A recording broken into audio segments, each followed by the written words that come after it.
उधम सिंह नगर के दिनेशपुर से एक बेहद दुखद और झकझोर देने वाली खबर सामने आई है। सोशल मीडिया पर हुई दोस्ती एक किशोर की जिंदगी पर इतनी भारी पड़ गई कि उसने अपनी जीवन लीला समाप्त कर ली। मामला दिनेशपुर थाना क्षेत्र के कालीनगर गांव का है, जहां 17 वर्षीय अनुज राठौर ने अपने घर में पंखे से फांसी लगाकर आत्महत्या कर ली। बताया जा रहा है कि अनुज की इंस्टाग्राम के जरिए एक युवती से दोस्ती हुई थी, जो धीरे धीरे प्यार में बदल गई।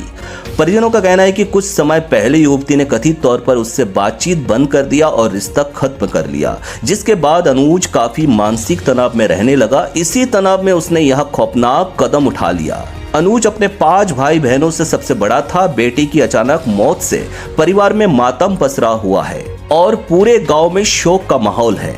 घटना की सूचना मिलते ही दिनेशपुर थाना पुलिस मौके पर पहुंची और शव को कब्जे में लेकर पोस्टमार्टम के लिए भेज दिया। वही समाज सेवी किशोर हालदर का कहना है कि सोशल मीडिया के दौर में किशोरों को भावनात्मक मार्गदर्शन और परामर्श देना बेहद जरूरी हो गया है, ताकि इस तरह की दुखद घटनाओं को रोका जा सके। दिनेशपुर से मनोज अधिकारी की रिपोर्ट।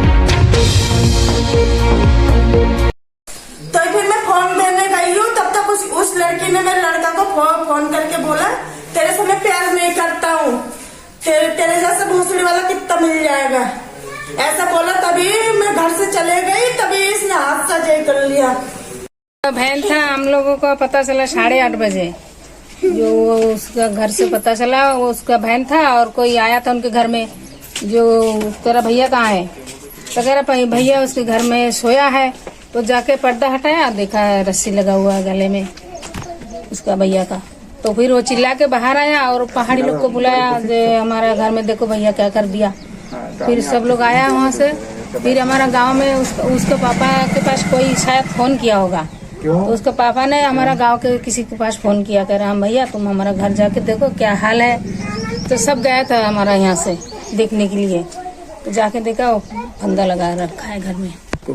हम लोग तो जाके सुन रहा था, उसका मम्मी कह रहा था जो किसी लड़की की वजह से फंदा लगाया। किसी लड़की के पास कल होली खेलने गया था, तो उसके पास से मोबाइल लाया, मोबाइल ला के घर में रखा और वो लड़की ने इसका गाली गला दिया, उसका भाई ने भी, नहीं तो हमारा मोबाइल दो नहीं तो हम केस कर देंगे तुम्हारा लड़का की। तो उसका मम्मी और उसका पापा सुबह मोबाइल लेके गया था। उसका पापा गया काम करने और मम्मी मोबाइल देने के लिए गया था सुबह।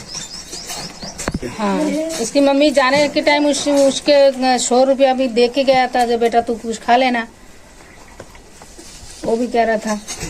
है ये प्रेम प्रसंग का मामला है और जो लड़की है वो खटीमा की रहने वाली है और इंस्टाग्राम के माध्यम से इनके बीच में दोस्ती हुई है। जैसे अभी इनकी माताजी से हमने सुना कि ये फोन वापस करने के लिए खटीमा गए थे और इसकी माताजी, और उसी बीच मौका पाते ही जब लड़की ने मना कर दी कि मैं तुमसे शादी नहीं करूंगी, वो उससे क्षुब्ध होकर फांसी गले में फांसी लगा दिया। आज उसकी माँ रो के बुरा हाल है। 5 भाई बहन है और ये भाई में सबसे बड़ा है और जिसकी जो बड़ी बहन है उसकी शादी हो चुकी है और ये अपने आप को कोस रही है, मैं क्यों खटीमा फोन देने के लिए गई थी। और बड़ा दुर्भाग्य की बात है कि आजकल के जो युवा बच्चे हैं सोशल मीडिया में बहुत ज़्यादा समय देते हैं और कहीं ना कहीं उसका दुष्परिणाम माता पिता को भुगतने को देखने को मिल रहा है। इसलिए मैं माता पिता को भी ये कहना चाहूँगा कि अपने बच्चों पर विशेष ध्यान रखें, किससे बात कर रहे हैं कि नहीं और फोन में क्या देख रहे हैं उस पर भी पैनी नजर होनी चाहिए। भविष्य में इस तरह की घटना को रोकने के लिए माँ बाप को सजग होने की जरूरत है।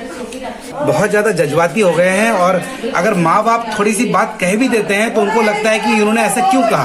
तो अपने आप को ऐसा लगता है कि माँ बाप का जो अनुशासन है आजकल के समय में बच्चों को बहुत सोच समझ कर करने की जरूरत है, क्योंकि बच्चे बहुत ज़्यादा सेंसिटिव हो गए और सोशल मीडिया और आजकल जो मोबाइल में हर एक चीज़ जो हमें देखने को मिल रहा है तो उससे कहीं ना कहीं बहुत ज़्यादा ये प्रभावित हो गए और बहुत ज़्यादा संवेदनशील हो गए हैं। इसलिए मैं पुनः इस बात को दोहराना चाहूँगा कि बच्चे जो कंटेंट देख रहे हैं, कौन सा गेम खेल रहे हैं, इस पर पैनी नजर रखनी होगी। अभी हाल ही में गाजियाबाद में आपने सुना होगा कि कोरियन गेम खेलने के चक्कर में 3 सगी बहनें 9वीं मंजिल से छलांग लगाकर सुसाइड कर लिया। उसके बाद से और ज़्यादा चिंता माँ बाप की बढ़ गई है।